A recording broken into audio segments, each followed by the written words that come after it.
পৌষ সংক্রান্তি উপলক্ষে সবাইকে অনেক অনেক শুভেচ্ছা রইল আমার তরফ থেকে।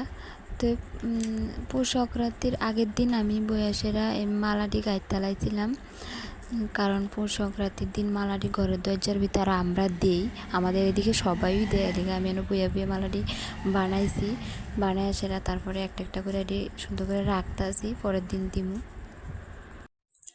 তো এই মালা গাঁথতে গাঁথতে অনেকক্ষণ টাইম লেগে গেছে গা, বিকাল হয়ে গেছে গা। তাই আমি কইতাছিলাম বরেরে একটা মালা গাঁথতে বললে আমার দেরি হয়ে গেছে গা, বিকালের কাজ টাজও আছে। আলেকে আমি কইতাছিলাম যে একটা এসে মালা গাঁথতো, গাছে তো না ওই আমার জালে একটা গাছে, মায়ে একটা গাছে, আমি সবটি গাছি। মালা গাঁথতে গাঁথতে শুয়ে হাতের মাথায় পুরা ব্যথার মতন হয়ে গেছে। আমরা তো গড় বেশি, ধৈর্য বেশি, তেলেগা এদিকে সব দরজার ভিতরে তো দেওয়ার লাগে, না দিলে তো না।